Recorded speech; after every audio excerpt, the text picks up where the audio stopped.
जय हिंद दोस्तों। आज की वीडियो में हम लोग बात करने वाले हैं क्लॉज। क्लॉज जो होता है इंग्लिश ग्रामर का बहुत ही इंपॉर्टेंट पार्ट होता है।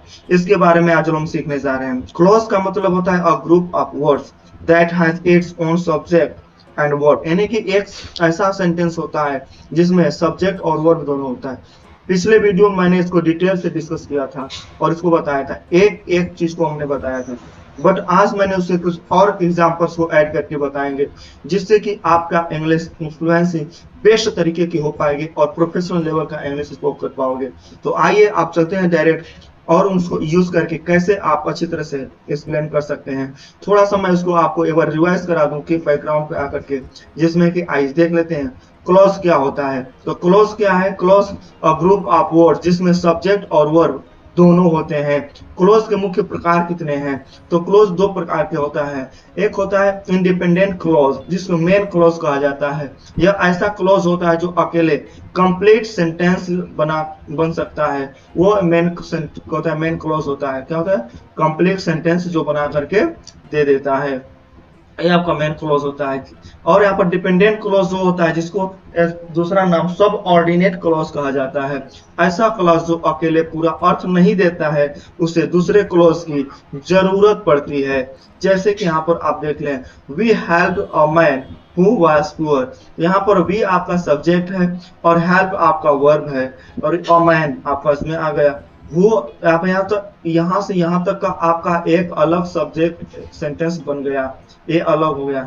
नेक्स्ट में हु वाज पुअर, जो क्या था? जो गरीब था। तो हु आपका सब्जेक्ट हो गया। हु किसको रिप्रेजेंट कर रहा है? कि मैं उस मैन को कर रहा है। वाज वर्ब हो गया, पुअर भी इसका आपका आ गया। तो यहाँ पर देखिए नीचे एक्सप्लेन भी किया गया। फर्स्ट क्लॉज में वी हेल्प अ मैन, तो यहाँ पर सब्जेक्ट वी हो जाएगा, वर्ब आपका हेल्प हो जाएगा, हेल्प हो जाएगा। एंड सेकेंड क्लॉज में हु वाज पुअर, तो सब्जेक्ट हु हो जाएगा जो मैन को रिप्रेजेंट कर रहा है और वर्ब आपका वाज हो जाएगा।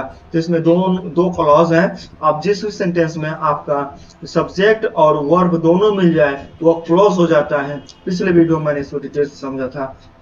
आइए एक एग्जांपल और समझ करके हम नेक्स्ट आगे चलते हैं कि we smiled while she was talking. तो यहाँ पर सी स्माइल की बात कर रहा है, सी स्माइल्ड। तो यहाँ पर जो सब्जेक्ट है सी है और स्माइल जो है वर्ब है। नेक्स्ट आपको जो क्लॉज में दिया है कि व्हाइल शी वाज टॉकिंग, तो जो सब्जेक्ट है यहाँ पर सी है और वर्ब वाज टॉकिंग में आ गया है। तो यहाँ पर आप देख रहे हैं कि इसमें सब्जेक्ट और वर्ब दोनों आया है, इसलिए अब क्लॉज है। और दोनों सेंटेंस में आया है तो दोनों क्लॉज हैं। क्लॉज और फ्रेजेस में क्या डिफरेंस है नेक्स्ट वीडियो में हम लोग समझेंगे।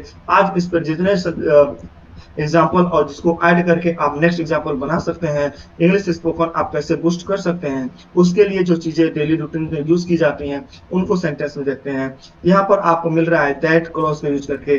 दैट क्लॉज का यूज करके आप अपना इंग्लिश बूस्ट कैसे करेंगे और कैसे इसको डेली रूटीन में यूज करेंगे उसके बताया गया है। जैसे कि दैट का प्रयोग की के लिए यूज किया जाता है। की का मतलब क्या होता है? यहाँ पर देखिए, I think that you are right. मुझे लगता है कि तुम सही हो। आई थिंक या मैं सोचता हूँ या मुझे लगता है। दैट की हो गया, यू आर राइट, तुम सही हो। नेक्स्ट सेंटेंस में आप देख रहे हैं, she knows that I am busy. She मतलब वो सब्जेक्ट हो गया, नोस वर्ब हो गया, दैट की आई एम बिजी, मैं व्यस्त हूँ।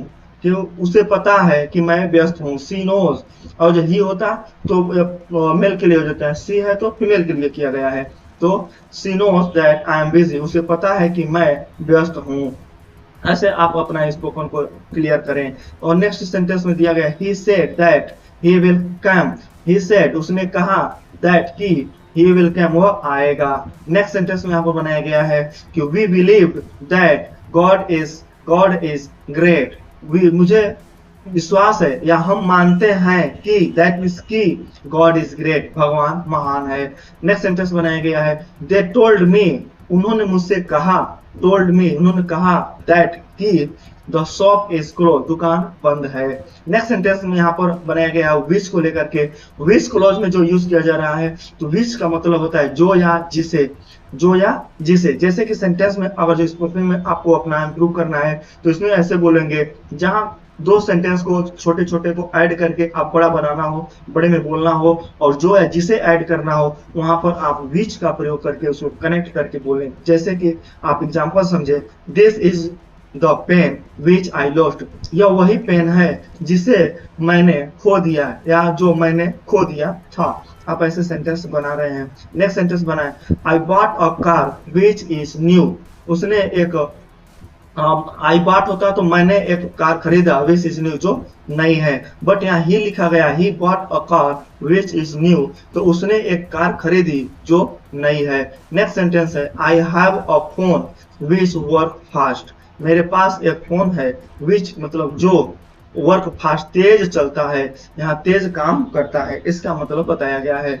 नेक्स्ट सेंटेंस आपको बनाया गया है, show me the dress which you like, मुझे वो ड्रेस दिखाओ जो तुम्हें पसंद है। Show me the dress which you like. Next sentence यहाँ बनाया गया है, she read a story which was interesting, she read a story which was interesting, उसने एक कहानी पढ़ी, विच यहाँ जो शब्द के लिए यूज किया गया है, जो वाज इंटरेस्टिंग रोचक थी, तो she read a story which was interesting. Next यहाँ पर हु क्लॉज को यूज किया गया है, हु को क्लॉज के रूप में बताया गया है। यहाँ पर हु का मतलब जो या कौन के अर्थ में प्रयोग किया जाएगा, जैसे कि आप नीचे सेंटेंस में देख सकते हैं कि the man who lives here is kind, यानी कि वह आदमी जो, यहाँ पर जो शब्द हु मतलब क्या हो गया, जो लिव्स हियर यहाँ रहता था, इज काइंड दयालु है, इज काइंड मीन्स दयालु है। तो the man who lives here is kind, वह आदमी जो यहाँ रहता था दयालु है। नेक्स्ट सेंटेंस में है, she meet a girl who sings well, यानी कि वह एक लड़की से मिली जो अच्छा गाती है। यहाँ पर जो हु के लिए यूज किया गया है, अच्छा गाती है, सिंग्स वेल की बात किया जा रहा है, सिंग्स वेल अच्छा गाती है। नेक्स्ट सेंटेंस में बनाया गया है, ही इज द बॉय, वह वही लड़का है, हु ऑन द रेस, जिसने दौड़ जीती। वो वहां पर जिसने के लिए किया गया, जो नहीं, जिसने के अर्थ में होता है, जो या जिसने, आप दोनों में से कोई एक अपने सुटेबल अनुसार आप उसको सेट कर सकते हैं और इसको स्पीक कर सकते हैं। नेक्स्ट सेंटेंस आपको बताया गया है, I know a teacher who teach English, मैं उस अध्यापक को, उस टीचर को जानता हूँ, हु टीच इंग्लिश, जो अंग्रेजी पढ़ाते हैं। नेक्स्ट सेंटेंस बनाया गया है, वी हेल्प अ वुमन, हमने एक औरत की मदद की, we help a woman who was poor, जो गरीब थी, वाज पुअर, जो गरीब थी। वहां पर आप जिसने का प्रयोग हुआ, यहाँ पर जो का प्रयोग किया गया है। नेक्स्ट आप यहाँ पर देख रहे हैं WHOSE व्हिच का प्रयोग करके, जिसका आपको अर्थ जिसका या जिसके के अर्थ में करते हैं, दो छोटे छोटे सेंटेंस को कनेक्ट करने के लिए यूज करते हैं, इसलिए यहाँ पर क्लोज का प्रयोग किया जाता है। जैसे this is the boy whose book is lost, यह वही लड़का है जिसने किताब खो गई थी, जिसकी किताब यहाँ पर लगाएंगे, व्हिच मतलब जिसकी किताब खो गई है। नेक्स्ट सेंटेंस बनाया गया है, she is the girl whose brother is a doctor, वो वही लड़की है, व्हिच मतलब जिसका ब्रदर इज अ डॉक्टर, भाई लड़का है। नेक्स्ट सेंटेंस बताया गया है, I met a man whose car broke down, यानी मैंने एक आदमी से मिला, हुज जिसकी कार ब्रोक डाउन मतलब कार खराब हो गई थी के बारे में किया गया है। नेक्स्ट सेंटेंस है, he knows the teacher whose class is famous, he knows वो जानता है, द टीचर अध्यापक को, whose मैंने जिसकी, वो उस अध्यापक को जानता है जिसकी class is famous, class famous है, उसकी क्लास प्रसिद्ध है, इस अर्थ में यहाँ पर यूज किया जा रहा है। नेक्स्ट सेंटेंस यहाँ बनाया गया है, they found a child whose parents were missing, they मतलब वे found a child, उसने एक बच्चा पाया, whose मैंने जिसके parents were missing, mummy papa गुम थे। नेक्स्ट सेंटेंस यहाँ पर आपको वर का यूज करके बनाया गया है, वर क्लॉज यूज किया जा रहा है। यहाँ पर फर्स्ट एग्जांपल आप देखें, दिस इज द स्कूल, यह वही स्कूल है, वेयर आई स्टडी, जहां मैंने पढ़ाई की थी। वर का मतलब जहां के लिए अर्थ किया जा रहा है, वर मीन्स जहां के लिए अर्थ किया जा रहा है। नेक्स्ट सेंटेंस आपको यहाँ बनाया गया है, आई नो मैं जानता हूँ, द प्लेस इस जगह को, मैं उस जगह को जानता हूँ, वेयर शी लिव जहां वो रहती है। नेक्स्ट सेंटेंस बनाया गया है, we went to the park, हम उसी पार्क में गए, वेयर किड्स प्ले जहां बच्चे खेलते हैं। नेक्स्ट सेंटेंस बनाया गया है, शो मी द शॉप, मुझे वो दुकान दिखाओ, वेयर यू बॉट दिस जहां आपने इसे खरीदा। जहां आपने या तुमने इसे खरीदा। नेक्स्ट सेंटेंस यहाँ बनाया गया है दैट्स द हाउस, यह वही घर है वेयर माई अंकल स्टे, जहां मेरे चाचा रहते हैं, जहां मेरे अंकल रहते हैं, इस अर्थ में किया गया है। नेक्स्ट आपको बताया गया व्हेन का प्रयोग करके, WHEN का प्रयोग करके।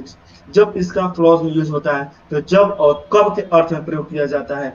जैसे कि आई रिमेम्बर द डे, मुझे वो दिन याद है, व्हेन वी मीट, जब हम मिले थे। नेक्स्ट सेंटेंस है टेल मी द टाइम, मुझे वह समय बताओ, व्हेन ही विल कम, वह आएगा या वह आएगी। आई ही सी होता तो वह आएगी, ही है तो वह आएगा। नेक्स्ट सेंटेंस बनाया गया डू यू नो, क्या तुम्हें वह साल, do you know the year, क्या तुम्हें वह साल पता है, व्हेन इंडिया गॉट फ्रीडम, जब भारत आजाद हुआ था। तो यहाँ व्हेन का प्रयोग जब के अर्थ में प्रयोग किया गया है।